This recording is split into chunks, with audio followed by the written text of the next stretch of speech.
Gloria a Dios. Hoy es domingo 7, primer domingo de mes. Este domingo nosotros es la costumbre de celebrar Santa Cena. Cada domingo primero de mes nosotros celebramos Santa Cena, recordando el sacrificio que hizo Cristo por todos nosotros pecadores. Yo quiero hablarte un poquito. Si tú recuerdas, a través de Juan, capítulo 10, versos 17 y 18, la Escritura dice lo siguiente, referente a Cristo, y Él hablando, refiriéndose a Él mismo. Dice, por eso me ama el Padre, porque yo pongo mi vida para volverla a tomar. Nadie me la quita, sino que yo de mí mismo la pongo. Tengo poder para tomarla, o tengo poder para ponerla, y tengo poder para volverla a tomar. Este mandamiento recibí de mi Padre. Si nosotros notamos en este pasaje, nadie le quitó la vida a Jesús. Él dice que por su propia voluntad la puso. ¿Y sabes por qué la puso? Por amor de nosotros. La ira santa sería satisfecha únicamente con sangre. Y Dios Padre quiso enviar a su Hijo amado para satisfacer su propia ira, porque era la única manera en que podría ser satisfecha la ira santa contra el pecado, con derramamiento de sangre. Y Cristo quiso ser el sacrificio perfecto para satisfacer esa ira santa contra el pecado. Decíamos lo que está escrito en este pasaje: nadie le quitó la vida a Jesús, Él la entregó por su propia voluntad.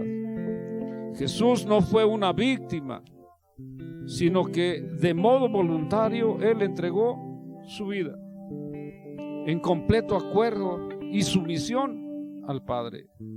Se sometió totalmente al Padre. Entonces Él murió según el plan divino. Si tú te acuerdas, en Lucas 22, verso 22, pero hablo de la versión lenguaje actual, que creo yo está más comprensible. Él dice, yo, el Hijo del Hombre, moriré tal como Dios lo ha decidido. ¿Te fijas lo que está diciendo? Yo, el Hijo del Hombre, moriré tal como Dios lo ha decidido. Él se sometió totalmente a la voluntad de Dios Padre. Por eso a Él nadie le quitó la vida. Él fue el verdadero Cordero de Dios inmolado en aquella cruz del Calvario. El verdadero Cordero Pascual, su sacrificio pagó totalmente el castigo que nosotros merecíamos, pagó el precio por todos nosotros. Y sin embargo, ¿cuántos de nosotros no le hemos creído?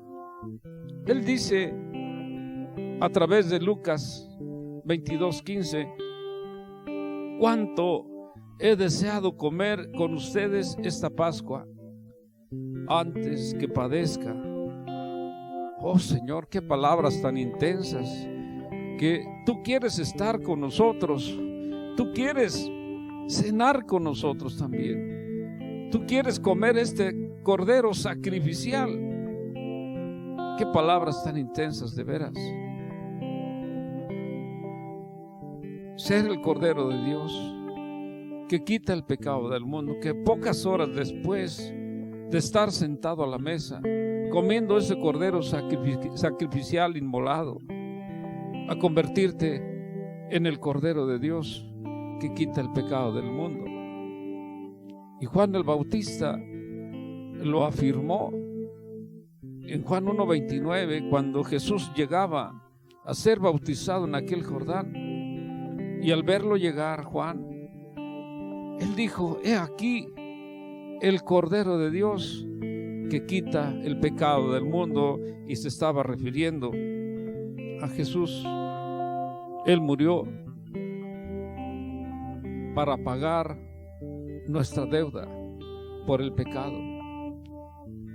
Y fue muerto en aquella cruz, clavado en aquella cruz. Y en esa cruz eliminó nuestra deuda, porque allí la clavó. Aquellos clavos que horadaron sus manos y sus pies, en ese momento fue cuando Él eliminó nuestra deuda.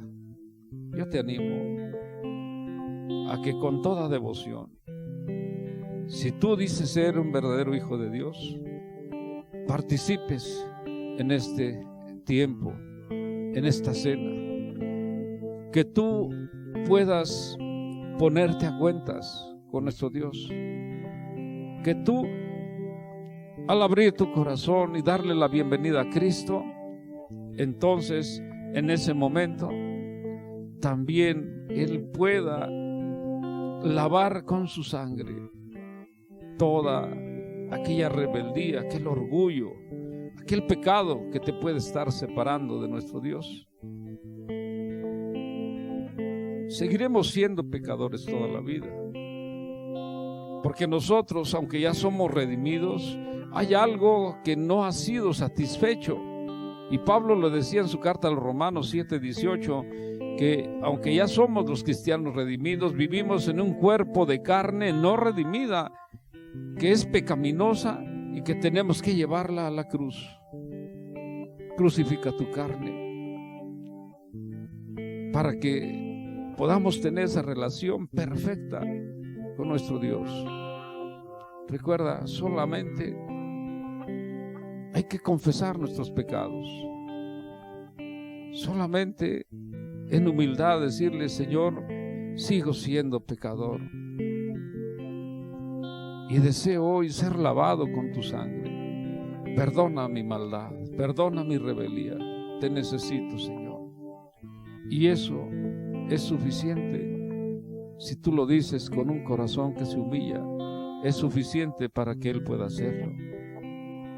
En aquel momento, cuando estaba sentado a la mesa con aquellos hombres, sus discípulos, dice el apóstol Pablo que esta parte él la recibió por revelación, porque si tú te acuerdas, él no estuvo presente en esa Santa Cena. Él fue llamado posteriormente, pero por revelación recibió lo que en ese momento aconteció.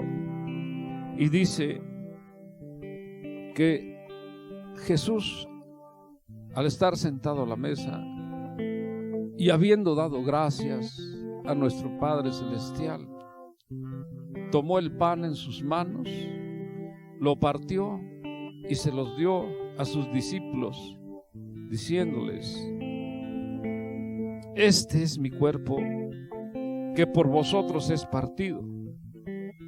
Cada vez que celebren esta Santa Cena, háganlo siempre en memoria mía. Y hoy eso es lo que estamos haciendo, recordando, Señor, lo que tú hiciste para el perdón de nuestros pecados. Comamos el pan.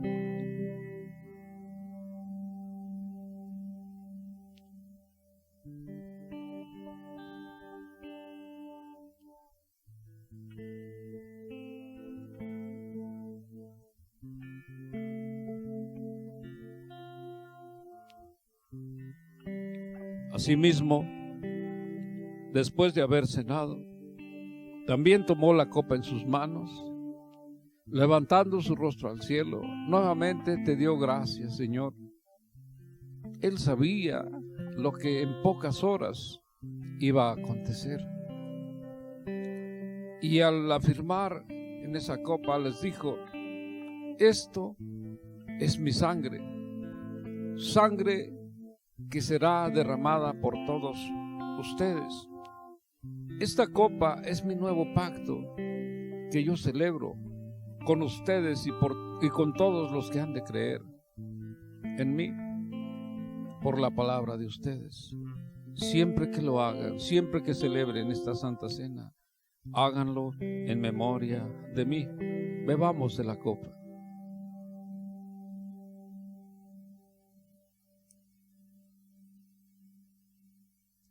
Porque todas las veces que comamos de este pan y bebamos de esta copa, celebramos la muerte de nuestro Señor Jesús y lo anunciamos hasta que Él venga de nuevo. Gracias, Señor, porque eres bueno.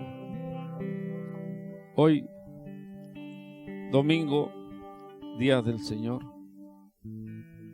Hermano, hermana, qué bueno que estás ahí, qué bueno que has decidido y has entendido que Cristo nos da vida, el aire que respiramos y el único que satisface nuestras necesidades.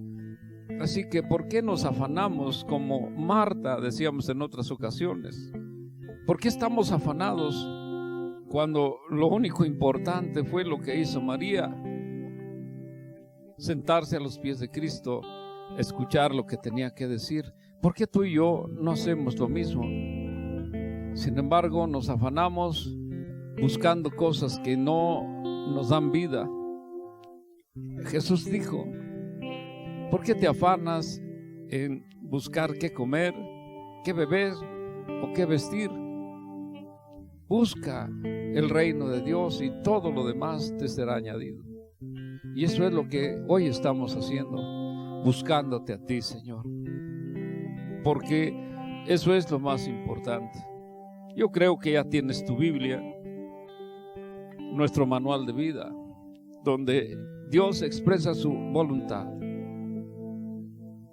Hoy puso en mi corazón un mensaje precioso: el plan eterno de Dios, el plan eterno para la salvación del hombre. Así le llamé a este estudio, el plan eterno de Dios.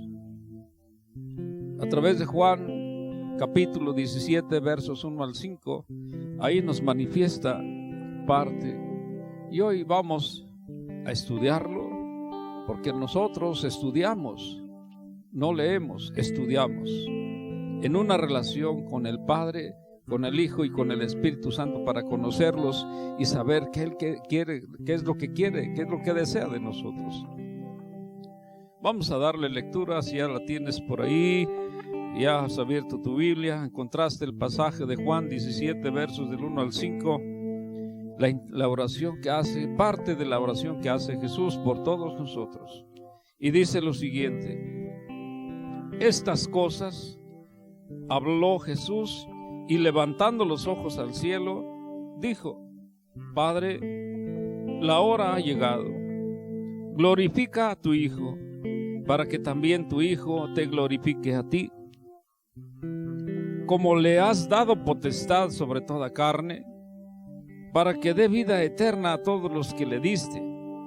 Y esta es la vida eterna, que te conozcan a ti, el único Dios verdadero, y a Jesucristo, a quien has enviado. Yo te he glorificado en la tierra. He acabado la obra que me diste que hiciese. Ahora pues, Padre, glorifícame tú al lado tuyo, con aquella gloria que tuve contigo antes que el mundo fuese. Oh, es maravilloso, Señor. Vamos a orar. Padre, gracias, porque nos diste el perdón, la restauración y la salvación. Seguimos siendo pecadores, pero cuando tú vives en nosotros, tú nos has perdonado, y ahora sabemos que al estar contigo tomados de la mano, porque tú eres el camino y la verdad y la vida, estamos seguros que regresaremos a casa, porque tú lo prometiste.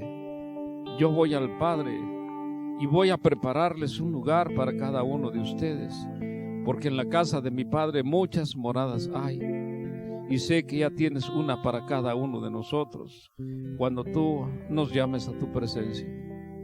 Gracias, Señor.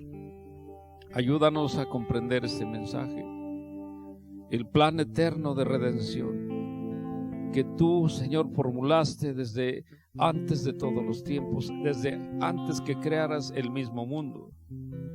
Señor, te pido ser el mensajero de tu palabra. Un día me pediste que diera testimonio de lo que tú hiciste conmigo. Hoy, Señor, permíteme que sea uno de esos momentos en que yo pueda dar testimonio de ti. Y todo para tu gloria, Señor. Usa mi boca, úsame en mi vida, Señor, y habla a través de mí. Y que los que escuchen este mensaje, Señor, sean edificados, pero para tu gloria. En el nombre de Jesús te lo pido. Amén. El plan eterno de Dios. La muerte de Jesús no fue deliberada. Era parte, decíamos, de el plan eterno de nuestro Dios. Hace un momento, en Santa Cena, decíamos a través de Juan 10, 17 y 18, las palabras que Jesús tomó en ese momento, cuando estaba aquí en la tierra hecho hombre. Él dijo, por eso me ama el Padre. Juan 10, 17 y 18. Por eso me ama el Padre, porque yo pongo mi vida para volverla a tomar. Nadie me la quita, sino que yo de mí mismo la pongo. Tengo poder para ponerla y tengo poder para volverla a tomar. Este mandamiento recibí de mi Padre. Jesús les había dicho claramente a sus discípulos lo que iba a acontecer. Y en Lucas 22, 22, hablo de la versión lenguaje actual, dijo Jesús, yo, el Hijo del Hombre, moriré tal como Dios lo ha decidido. Porque ese era el cumplimiento de aquella primera profecía de Génesis 3:15. El hijo de la simiente de la mujer vendrá y te aplastará la cabeza, aunque tú le morderás el talón, refiriéndose al diablo. Él tenía que morir, asumir nuestra propia naturaleza para destruir con su muerte al que tenía el poder de pecado y muerte. Yo, el Hijo del Hombre, moriré tal como Dios lo ha decidido. Pero sus discípulos no entendían este mensaje, estas palabras, no sabían qué es lo que quería decir Jesús. No sabían, no comprendían por qué les decía que tenía que morir. Lucas 9:45, Lucas capítulo 9, verso 45, en la versión lenguaje actual, lo afirma, lo proclama Lucas ahí en ese pasaje, cuando dice que los discípulos no entendían lo que Jesús decía, pues había llegado el momento de comprenderlo. Además, dice Lucas, tenían miedo de preguntarle qué quería decir todo eso, con que tenía que morir en manos de aquellos inicuos.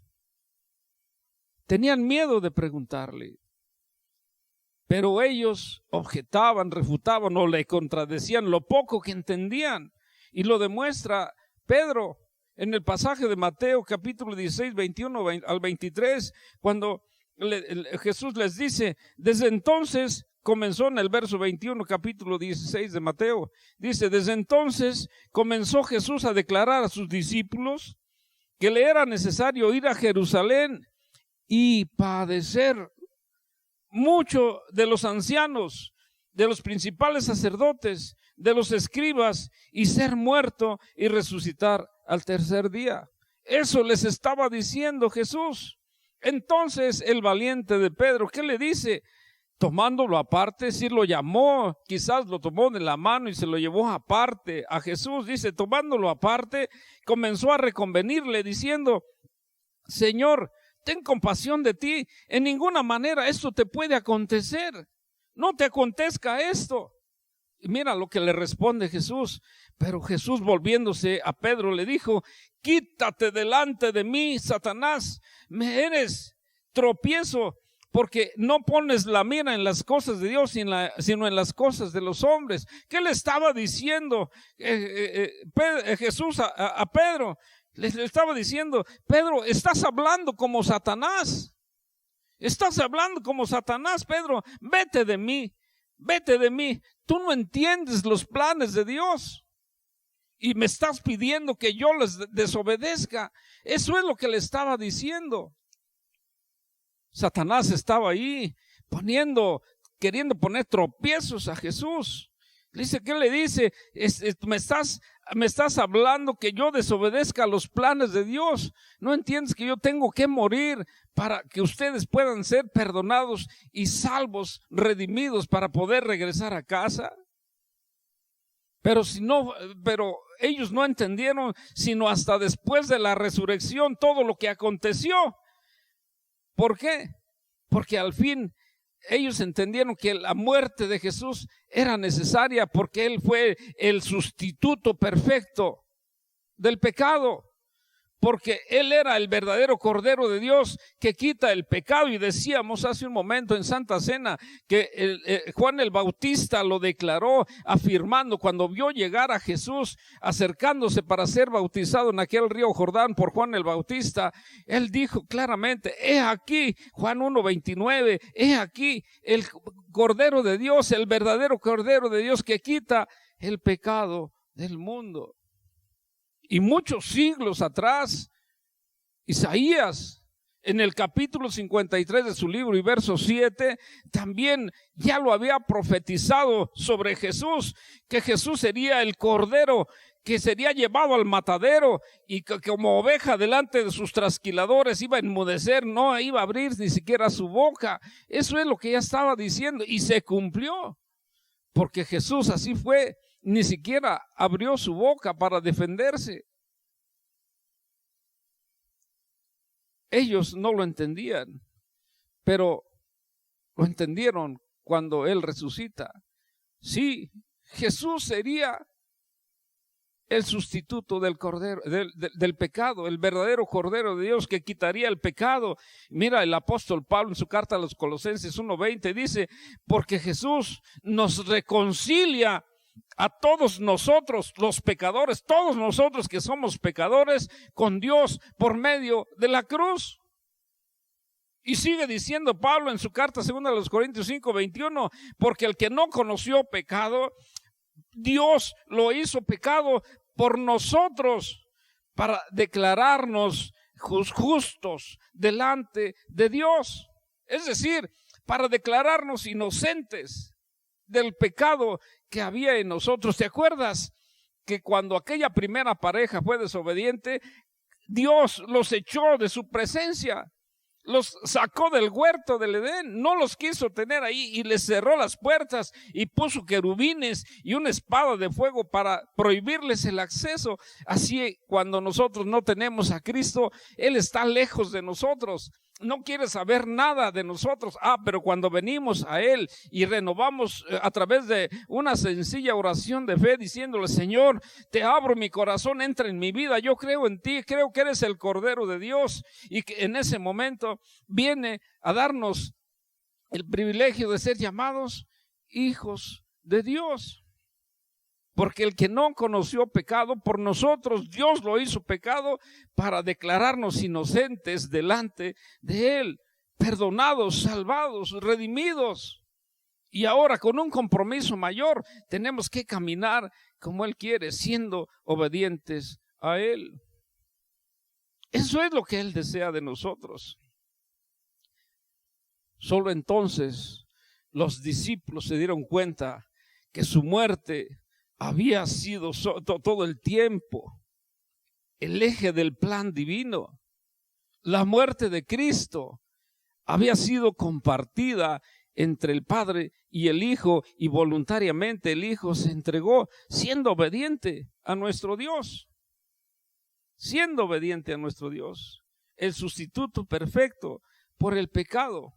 El día de Pentecostés, Pedro habló de una manera diferente, aquel que no sabía ni siquiera leer. El sermón que avienta del profeta Joel.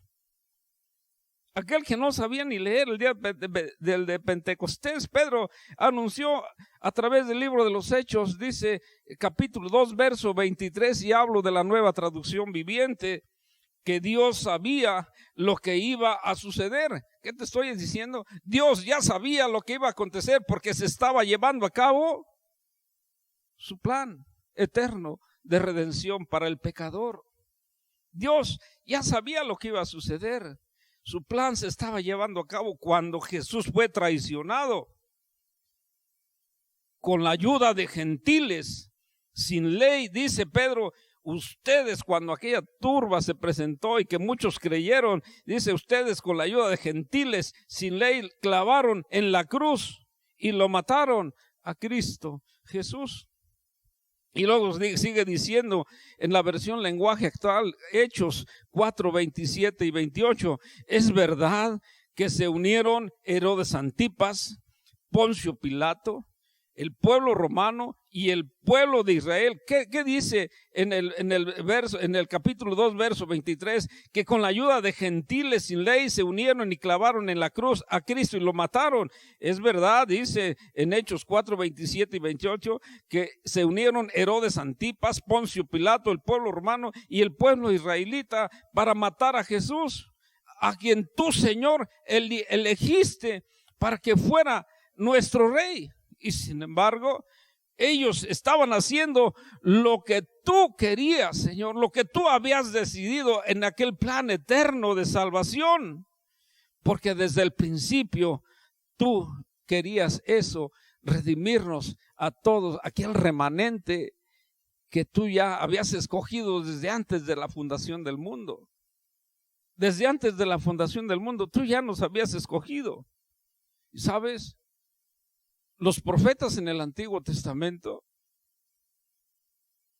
ellos predijeron con mucha certeza, con mucha exactitud, la muerte de Cristo. ¿Por qué? Porque era parte del plan divino de salvación, el plan eterno de redención para todos nosotros. Y así lo confirma el apóstol Pedro en el capítulo 3 del libro de los Hechos y en el verso 18. Dice, pero Dios ha cumplido así lo que había antes anunciado. ¿Te fijas? Dice el libro de los Hechos, capítulo 3, verso 18. Dios cumplió así lo que había antes anunciado por boca de todos los profetas, que su Cristo tenía que padecer, y así fue. Él murió por el pecado de todos nosotros, que lo aceptamos y que ahora somos obedientes a Él y que ahora caminamos como Él quiere, siendo pecadores pero redimidos. Acuérdate que el apóstol Pablo lo dijo, todos somos pecadores destituidos de la gloria de Dios. Pero hoy que nosotros vivimos y nos tomamos de la mano, nos humillamos en su presencia y pedimos la restauración por el pecado que hay en nosotros. Cada momento, cada día, hay que nosotros estar a cuentas con Dios. El plan de salvación divino se formuló en el pasado eterno, desde antes de los tiempos, desde antes, mucho antes que la creación humana fuera. ¿Por qué hubo este plan de salvación? Porque Dios quiso salvar un remanente de la raza humana que posteriormente iba a crear. Él formuló su plan de salvación porque él ya sabía que la raza humana iba a ser pecaminosa y la iba a crear. Entonces él quiso salvar a algunos cuantos, porque él sabía que en la historia de la creación humana se rebelaría en contra de él, y él quiso salvar un remanente. Por eso el apóstol Pablo en su carta a los Efesios 1, 4 y 5, ¿qué nos dice? Dios nos escogió en él. Dios nos escogió en él, a ti y a mí. Qué privilegio que a ti y a mí nos haya escogido antes de la fundación del mundo, para que fuésemos santos y sin mancha delante de él. Para que nosotros cada día estemos a cuentas con Él, vivamos como Él quiere, porque acuérdate, cuando nosotros somos obedientes a Él, obedecemos sus mandamientos, seremos siempre su especial tesoro. Y eso es lo que Él desea. Por eso Él nos escogió en Él antes de la fundación del mundo, antes de crear la raza humana. Ya sabía que seríamos pecaminosos, que nos rebelaríamos contra Él, que seríamos desobedientes. Por eso tú y yo, que nos decimos ser cristianos, somos escogidos, y Él quiere que vivamos en santidad delante de Él. Y dice el verso 5, en amor nos predestinó para ser adoptados hijos suyos por medio de Cristo Jesús, según el puro afecto de su voluntad. Es decir, antes de crear el mundo, Dios nos eligió a ti y a mí para vivir por medio de Cristo, para tener vida por medio de Cristo, porque Cristo pagó el pecado de todos nosotros y nos amó tanto que quiso desprenderse de lo que Él más quería, su Hijo amado, Cristo Jesús, y lo envió a morir por todos nosotros. Él pagó el precio de nuestra paz. Así es que si hoy yo me digo ser cristiano, yo debo darle la gloria a Dios. El plan de Dios estaba garantizado. ¿Por qué estaba garantizado? Bueno, porque esa fue la promesa de Dios. Y el apóstol Pablo nos lo explica a través de Tito 1:2, la carta a Tito 1:2. Dice, la salvación, escúchame, dice, la salvación es la esperanza de la vida eterna, la cual Dios, que no miente, nos promete desde antes del principio de los siglos. ¿Te fijas lo que nos está diciendo nuestro Dios? La salvación es la esperanza, que el día de mañana que no Él nos llama a cuentas, a su juicio, pero si nosotros caminamos con Él, entonces nos espera la vida eterna. Él nos dirá, pásale, el reino de Dios está preparado para ti desde antes de todos los siglos, desde el principio, desde antes de la creación de los tiempos del mundo. Es un hecho que Dios no miente, porque esa es su naturaleza. Dios no miente. Y lo está diciendo el apóstol Pablo en Tito 1:2, el cual Dios, que no miente, lo está diciendo. Pero también, déjame decirte, es atestiguado por las escrituras en el Antiguo Testamento, en toda la Biblia. Pero una gran verdad habla el libro primero de Samuel en el capítulo 15 y el verso 29, que Dios es verdad. Y el profeta Samuel nos recuerda al desobediente rey Saúl, ¿cierto o no es cierto? Yo creo que te estás recordando ya de qué estoy hablando. Y dice, después de la desobediencia de Saúl, cuando Samuel le recuerda en 15:29 del libro primero de Samuel, dice, el que es la gloria de Israel no mentirá ni se arrepentirá, porque no es hombre para que se arrepienta. ¿Te fijas? Esa es la naturaleza de nuestro Dios. Dios es la fuente de la verdad. Cristo Jesús es la fuente de la verdad. Es imposible que Él mienta. Y también el escritor de los Hebreos 6:18 nos lo dice. Es imposible que Dios mienta. 6:18 de Hebreos dice, es imposible que Dios mienta. No nomás lo dice Pablo, también el escritor de Hebreos, porque Dios es la fuente de toda verdad. Es imposible que Él mienta. Si hablamos del diablo, el diablo solo habla mentiras porque es mentiroso y padre de la mentira. Juan 8:44 lo afirmó Jesús. El diablo es padre de la mentira y siempre que habla mentiras porque es mentiroso. No así nuestro Dios, porque la naturaleza de nuestro Dios es la verdad. Acuérdate Juan 14:6 que dice, yo soy el camino y la verdad y la vida. Nuestro Dios habla la verdad porque esa es su naturaleza y es el padre de la verdad. Ahora, si nuestro Dios es verdad, Él promete desde antes del principio de los siglos, desde antes de la creación del ser humano, que quienes Él ha escogido y de esos que ha escogido, crean en su verdad, porque confían en Él, porque tienen su fe puesta en Él, que dice Tito 1:2, tendrán la esperanza de vida eterna, la salvación. Aquella frase que utiliza el apóstol Pablo también, que dice desde antes del principio de los siglos. ¿De qué está hablando? Él se está refiriendo en este pasaje que su plan de salvación se formuló desde antes de todos los siglos, antes que la raza humana hubiera sido creado. Eso es lo que está diciendo. Antes de todos los tiempos, Dios reitera el plan de salvación y de vida eterna a todos nosotros, y lo confirma cuando se los mostró a Abraham, a Moisés, a David y a todos los profetas. Esa gracia nos está dando a nosotros. Eso es una promesa que ratifica nuestro Dios, que es la fuente de toda verdad, porque esa es su naturaleza, decíamos, y el apóstol Pablo en su segunda carta a Timoteo 1:9 dice: porque nuestro Dios de toda gracia, ¿qué dice? Nos salvó y nos llamó con llamamiento santo.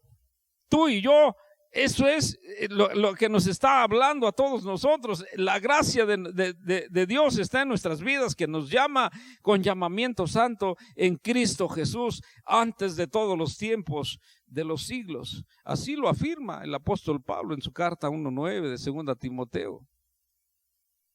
Tenemos que entenderlo, hermanos. Dios nos está hablando. Cristo nos está llamando. ¿Por qué? Porque vuelvo a reiterarte lo que dijo Pablo en su carta a los Efesios 1:4 y 5, lo que ya habíamos visto. Él nos escogió en Él desde antes de la fundación del mundo, para que seamos santos y sin mancha, seamos suyos de Él, sin mancha delante de Él, porque en amor nos ha predestinado para ser adoptados hijos suyos por medio de Cristo Jesús, porque esa es su voluntad. Él quiere que vivamos siendo obedientes a Él. Él quiere que seamos santos, porque Él es santo, siendo obedientes a Él. Eso es lo que Él desea. Su voluntad eterna está expresada en su pacto eterno. Y su pacto eterno será cumplido, porque esa es la promesa de nuestro Dios. El plan de redención para todos nosotros pecadores no vino después de que haya caído el hombre en pecado. No vino. El plan de redención para nosotros los pecadores no vino después de que caímos en pecado, sino antes de que el hombre fuera creado, mucho antes de que la raza humana fuera creada. La tarea del Hijo ahora, si somos pecadores, al participar Cristo en nuestra naturaleza de carne y sangre, era la de convertirse en el sacrificio perfecto por los pecados de todos nosotros, los elegidos pecadores. Era la de convertirse en el verdadero Cordero de Dios, que quita el pecado del mundo y que se sacrificó por todos nosotros, los elegidos, para poder ser redimidos y ser llevados a la gloria eterna. Desde antes ya sabía nuestro Dios que nosotros nos íbamos a rebelar en contra de Él, pero Él quería un remanente, y ese remanente somos tú y yo, y por eso envió a Cristo Jesús, que lo hemos aceptado como Señor y Salvador, para que hoy nosotros podamos vivir para Él santos y sin mancha, perfectos, siendo obedientes, porque Él es santo, quiere que nosotros seamos santos. Por lo tanto, Él dice: no te contamines con el pecado, no te contamines con el pecado. Dios le había dado una promesa a Jesús, que Él entregaría ese remanente en sus manos, y esa era la promesa, y ahora se la estaba recordando Jesús al Padre en su oración. Juan 17:24, ¿qué le dice? Padre, aquellos que me has dado, quiero que donde yo estoy, también ellos estén conmigo. ¡Wow! ¿Dónde está Jesús sentado en los lugares celestiales? Él quiere que estemos desde ahora con Él. Padre, dice, aquellos que me has dado, si tú eres hijo de Dios, hija de Dios, Él quiere que estemos con Él. Él quiere que en el lugar donde Él está también nosotros estemos. Recuerda que los hijos de Dios estaremos sentados en lugares celestiales. Y desde ahora lo estamos. Padre, aquellos que me has dado, quiero que donde yo estoy también ellos estén conmigo, para que vean mi gloria que me has dado. Y nosotros sentimos y notamos la gloria que tiene nuestro Dios, Cristo Jesús, porque me has amado desde antes de la fundación del mundo.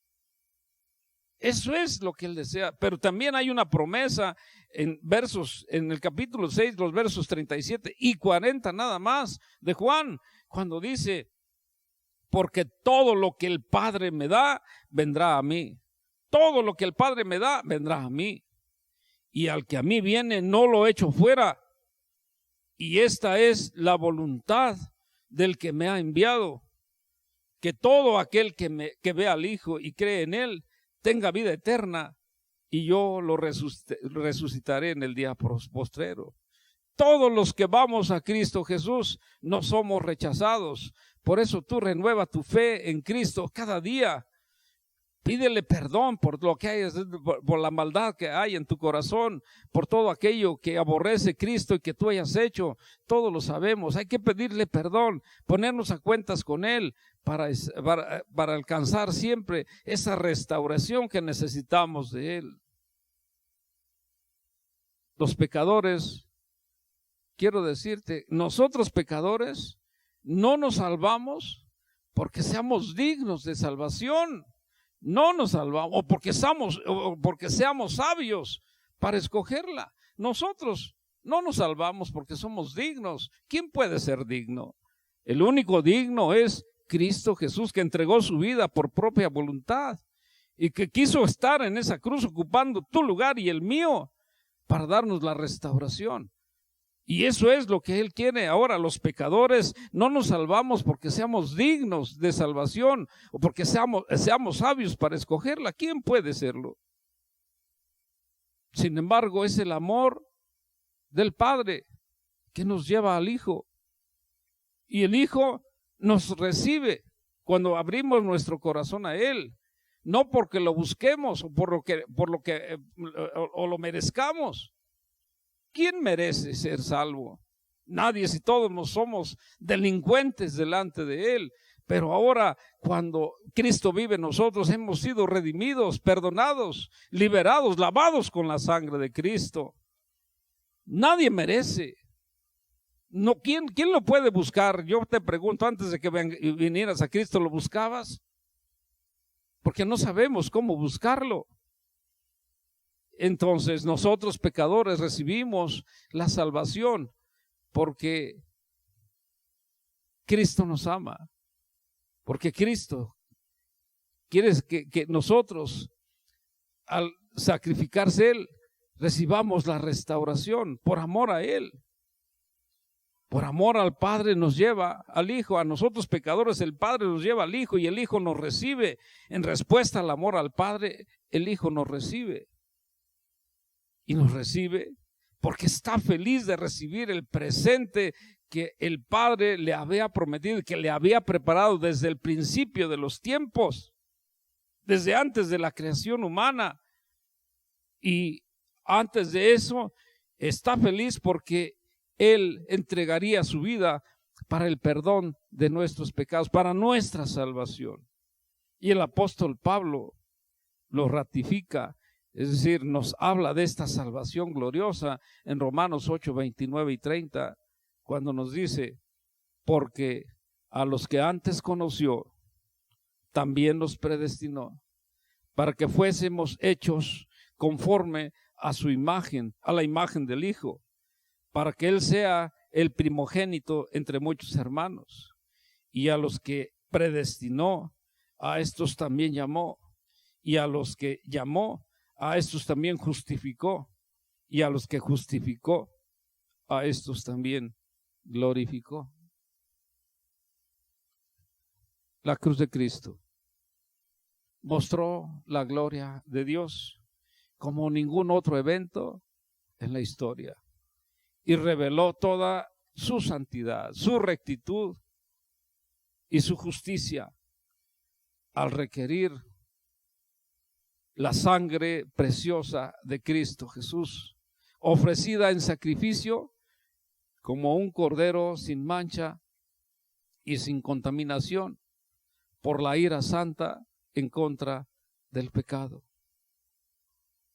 Al mismo tiempo, nuestro Padre manifestó su gracia, su misericordia y su amor al enviar a su Hijo amado a morir por los pecados de todos nosotros, que yo creo que no lo merecemos.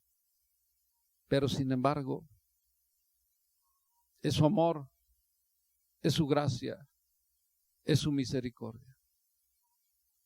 Y hoy puedo decirte que tú y yo alcanzamos esa restauración por ese amor, por esa misericordia y por esa gracia de Cristo Jesús. Porque sí es verdad, el amor del Padre es tanto que nos lleva al Hijo y el Hijo nos recibe. Porque Él está contento de recibir el regalo que el Padre le da para que nosotros podamos ser salvos, para que nosotros podamos ser restaurados, para que ahora nosotros seamos diferentes. Oh Señor, qué privilegio es que ahora de verdad nos hayamos convertido a tu imagen. Es una grande responsabilidad la que ahora tenemos. Sabemos, Señor, que no sabemos nada, que no sabemos ni cómo caminar. Tengo presente aquel momento cuando Pedro se hundía en el agua, cuando te vio caminar sobre las aguas del mar. Te pide, si eres tú, mándame ir a ti, y tú le concediste ese deseo. Cuando se baja de aquella barca y empieza a caminar sobre las aguas, siente el temor, el miedo por el ambiente que acontecía, la lluvia, los truenos, el aire.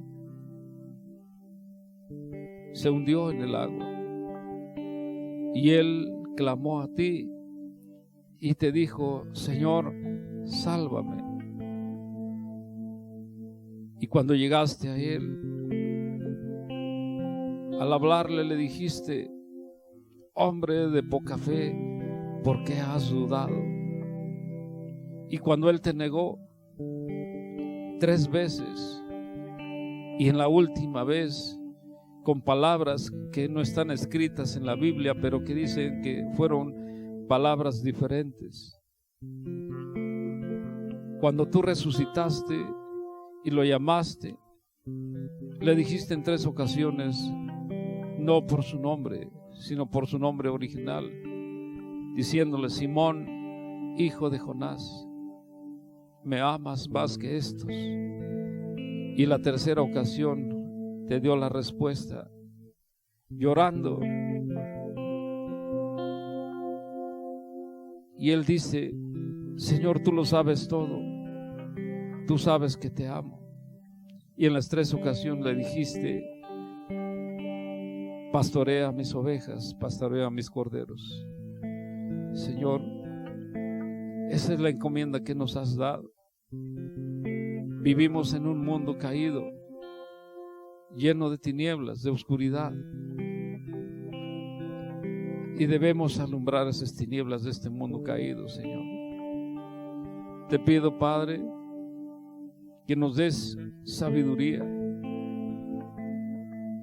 que ilumines nuestro caminar diario, que podamos nosotros llevar este mensaje, que todos podemos ser salvos, pero siempre y cuando abramos nuestro corazón a ti y en humildad entreguemos nuestra vida a ti, podamos rendirnos a tu señorío, porque para eso fuiste a la cruz, a redimirnos, a salvarnos, a enseñarnos el camino que nos lleva de regreso a casa. Es una grande responsabilidad que tenemos y queremos hacerlo para tu gloria, Señor.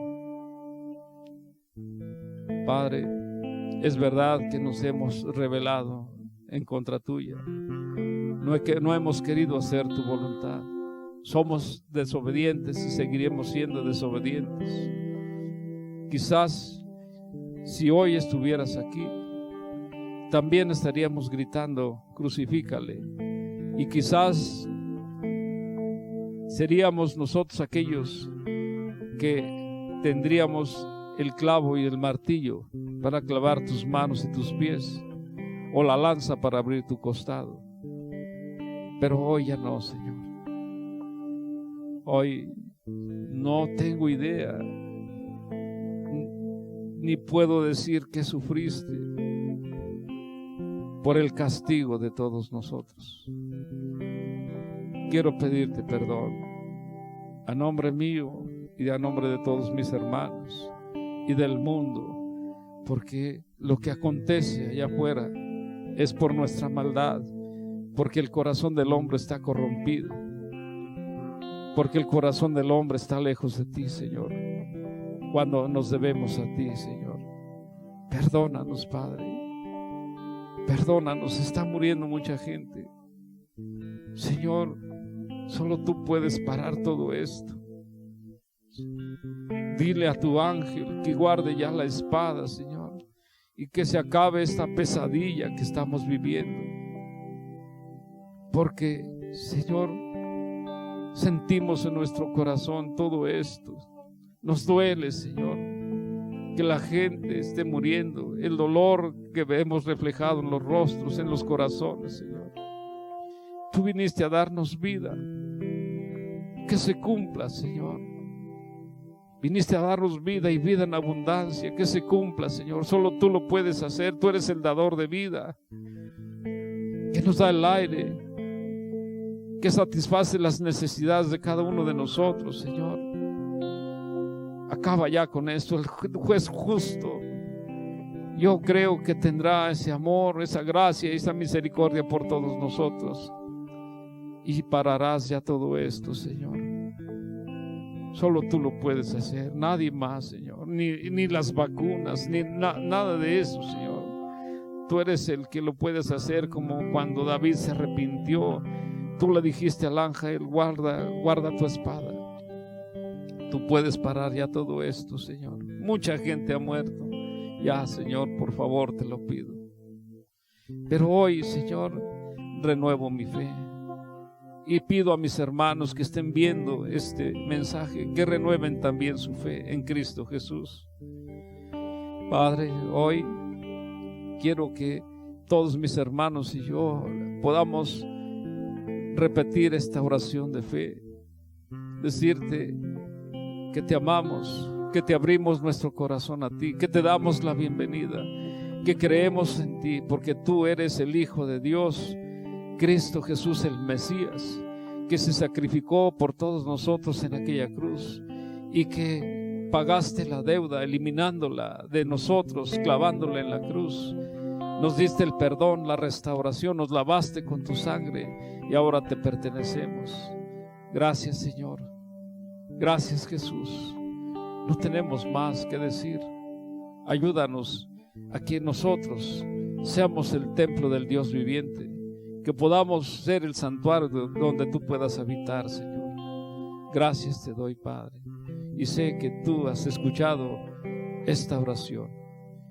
Gracias, Padre, y sé que no nos dejarás nunca solos. En el nombre de Jesús. Amén y amén.